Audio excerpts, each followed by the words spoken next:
नमस्कार, आप देख रहे हैं पंजाब केसरी टीवी और मैं हूं आपके साथ में सुशील कुमार। इस वक्त हरियाणा की सबसे बड़ी खबर है कि पूर्व में पंचायत मंत्री रहे देवेंद्र सिंह बबली ने जननायक जनता पार्टी से इस्तीफा दे दिया है। साथ ही उन्होंने क्या इस मुद्दा रहा है, इसमें किस वजह से इस्तीफा दिया, उनसे बातचीत करेंगे। खुद हमारे साथ है पंचायत मंत्री देवेंद्र बबली जी। नमस्कार सर। नमस्कार सर, आपने आज इस्तीफा दिया है, क्या कारण रही है इसका, क्या बताएंगे? देखिए, कारण तो हमारे जो साथी समर्थक थे उनका मन था, उन्होंने ही मुझे चुनाव लड़वाए थे। आगे चुनाव कैसे लड़ना है, किस परिस्थिति में लड़ना है, साथियों का विचार विमर्श के बाद ये इस्तीफा दिया गया है। और जननायक जनता पार्टी में जब हम गए थे उस टाइम की परिस्थितियाँ प्रदेश की जनता भी जानती है, मेरे टोहाना के लोग भी जानते हैं।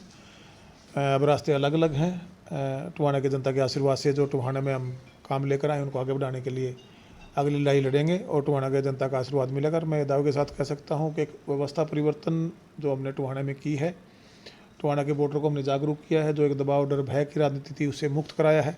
सम्मान की राजनीति आज मैं टोहाना में कह सकता हूँ। जागरूक वोटर है मेरे टोहाना का और टोहाना की डेवलपमेंट चाहता है, विकास चाहता है और वो मेरे साथ खड़ा है। तो सर, जैसे आपने पहले पूरे पंचायत मंत्री रहे हैं, तो लोकसभा चुनाव से पहले आपके संगठन ने कांग्रेस को समर्थन दिया था, तो क्या मान सकते हैं कि आगे आने वाला आपका कदम कांग्रेस की तरफ हो सकता है? बिल्कुल हो सकता है। हम पहले कांग्रेस में काम कर चुके हैं और कांग्रेस में काम करते हुए हमने 5 साल तक पार्टी के लिए बिल्कुल संघर्ष किया, सड़कों पे रहे। चलो, पार्टी में जो भी उस टाइम की परिस्थितियाँ बनी, मैं उस पर कोई कमेंट्स नहीं करना चाहूँगा। उसी टाइम फिर जनता ने फैसला लिया था और जननायक जनता पार्टी से हम विधायक बनकर आए थे। आज ये फैसला भी मेरे टोहाना की जनता था, हमारे संगठन का था, हमारी जो कमेटी है संगठन की उन्होंने किया था। आने वाला चुनाव टोहाना की जनता के आशीर्वाद से लड़ेंगे और वो फैसला भी हमारी कमेटी और मेरे जो जागो दिशा सही सोचने के हमारे कर्मठ साथी हैं और हमारे टोहाना का जो वोटर है वही करेगा। तो सर, जिस तरीके से अब विधानसभा चुनाव की घोषणा हो चुकी है, तो आने वाला चुनाव टोहाना में आप किन मुद्दों पर मानते हैं कि लड़ा जाएगा? जो देखिए, डेवलपमेंट बड़ा मुद्दा है। टोहाना डेवलपमेंट में पिछड़ा हुआ था। टोहाना में मूलभूत सुविधाओं का अभाव था। वो सुविधाएं हम लेकर आए हैं, हमने शुरुआत कराई है।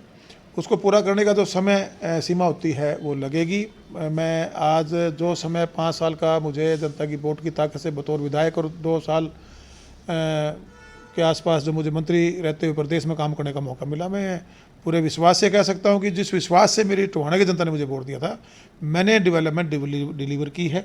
चाहे शिक्षा का क्षेत्र हो, हमने स्कूलों को इम्प्रूवमेंट करना हो, सोलर लगाने हो, चिकित्सा में हमने मेडिकल कॉलेज ले आना हो, हॉस्पिटल नया बनवाना हो, 100 बेडेड इंफ्रास्ट्रक्चर में सारे रोडों की कनेक्टिविटी हो, रेलवे फ्लाईओवर बनाने हो, गांव के रोडों को जोड़ना। 148 भी पुरानी समस्या थी।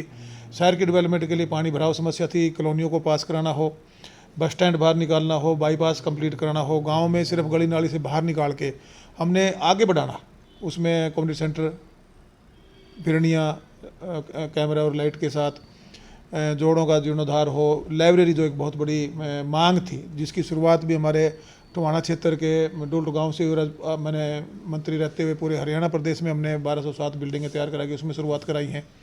और मेरे टोहाना में भी 30 के आसपास जिम और लाइब्रेरी बनी है। हर गांव तक ये मेरा सपना था कि जो 15 स्तरीय कार्यक्रम है, पीने का स्वच्छ पानी हो, 24 घंटे बिजली मिले, रोडों का इंफ्रास्ट्रक्चर ठीक हो, खेत में रास्ते, खेतों के रास्ते, किसान के लिए खेतों के नाले, हमारे जो अन्य और काम थे, ये सारे के सारे हम पूरे करके गांव की डेवलपमेंट दे सकें, शहर में डेवलपमेंट दे सकें, पूरे हल्के को डेवलप कर सकें। और जो मूलभूत सुविधाएं जो मेरे वोटर का हक है, मेरे टोहाना वासी का है, हमने वो करके दिखाया है।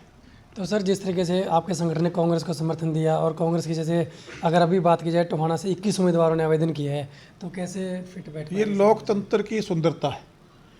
यहाँ एक टिकट लिफाफे में डल के कहते जी हमारे लिफाफे हमारी टिकट है, उससे अब लोगों में एक जागरूकता आई है।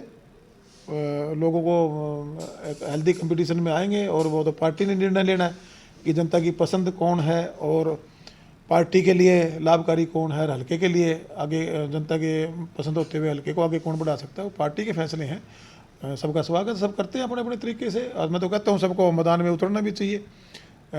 लोकतंत्र और प्रजातंत्र में प्रजा फैसला लेगी। असली अदालत तो जनता की अदालत है।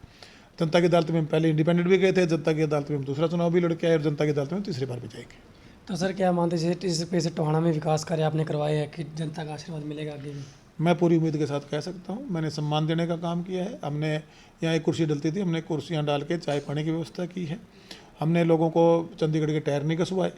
हमने यहीं लोगों के बीच में मंत्री होते, विधायक होते, 2 से 3 दिन मैंने अपनी कंस्टिट्यूंसी में देने का काम किया है। और जिस उम्मीद के साथ जनता ने मुझे वोट दिया था, जो डर भय दबाव गुंडागर्दी की, जात पात की राजनीति उससे मुक्त करते हुए, स्वार्थ की राजनीति से हमने हल्के को बाहर निकालते हुए अब सेवा की राजनीति टोहाना में चलेगी, मैं विश्वास के साथ कह सकता हूँ। तो ये थे पूर्व में पंचायत मंत्री रहे देवेंद्र सिंह बबली, जिन्होंने इशारों में स्पष्ट जरूर किया है कि कांग्रेस की तरफ भी उनका रुझान हो सकता है।